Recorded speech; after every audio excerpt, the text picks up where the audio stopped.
Well, Dr. Piskin, sorry, we have talked a little bit about missing teeth and the type of problems they can cause.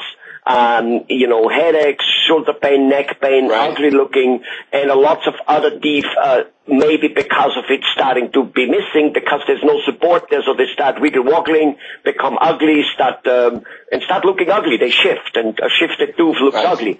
So we have that. Now, what are some of the main ways of replacing those teeth, and what has happened there in terms of technology over the last, 5, 10, 20 years to make this better? Because we have heard that George Washington, apparently, not so sure, had a wooden tooth in it at one point. That must have been awfully uncomfortable, if it is true. Tell us about what exists there to replace missing teeth. What's the longevity? And what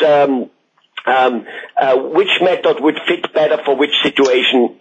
Give us a little overview there, please. Sure. We definitely don't use wood anymore, so that's okay. For sure. That's good to know. That's good to know. Well, the idea of implants being implemented into the dental world many years ago, and now pretty much on a regular basis, we replace teeth with implants if we can. We don't want to have to use other teeth to help support a bridge. The longevity of an implant to replace tooth is so much longer than a bridge. With bridges, patients sometimes they have difficulty cleaning around it where the false tooth is. The teeth around them sometimes aren't happy. They end up with new decay. They end up with bone loss because they can't clean them well around it. They break. So, you start having to replace these bridges a little bit more frequently, every 10 years if you can get them to last. But the implant replaced teeth, they last a long time, and they're easy to clean. So the cost over the long run is so much better to replace missing teeth where you don't have to do bridges. If that's a possibility, that's what we're trying to do today, much more than years ago. I see. So what you're saying is when you do a bridge, which is basically taking you have two teeth and you have a missing tooth there. What you're saying is you grind the good teeth down so that you put a crown on it and hang another crown in between where the missing is, and because you grinded them down, or because that tooth is still subject to fail, it can get still a root canal and everything. It can start hurting, and because of that, and because of the fact that people don't clean that area so well because it's difficult to clean, the bridge sometimes fails more often than an implant. Is that what you're saying?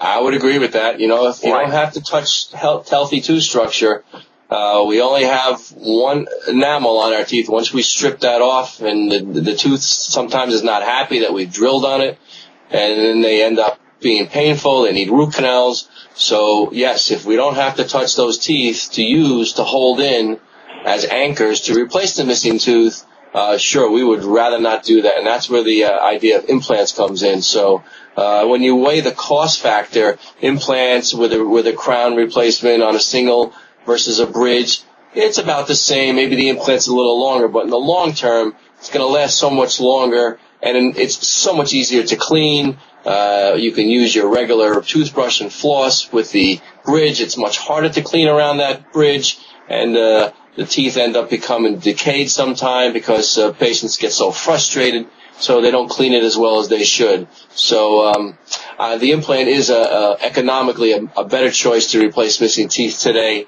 for sure, both cost and longevity. Yeah, the cleaning, if I would have to clean a crown and have to use one of those threads and because I'm basically a little bit lazy. I mean, I finished showering, shaving, washing. My wife is still brushing her first 3 teeth, I think.